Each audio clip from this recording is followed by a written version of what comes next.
Black coffee माने चार्टा बेले coffee PY बहुत ही भल लगे।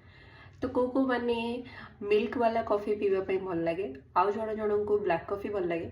मत भल लगे एक्चुअली मिल्क वाला कॉफी, बट जेहेतु वेट रिड्यूस करने गोटे चेष्टा चल बहुत दिन है, तो ट्राए कर ब्लैक कॉफी पीवाई।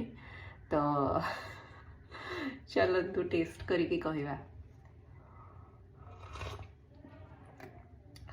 बहुत ही बढ़िया, भल न लगे भी कहवा बहुत ही बढ़िया।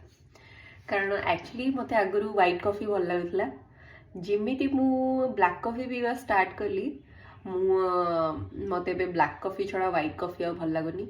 तो जो जो माने व्हाइट कॉफी पीउछंती, जदि आपको गैस्ट्रिक वगैरह अच्छी कि कौन माने पेटर कौन प्रकार हजम वाला शक्ति रे कमी अच्छी, तो व्हाइट कॉफी छाड़ के ब्लैक कॉफी रे शिफ्ट हो जातु, बहुत ही बढ़िया हम।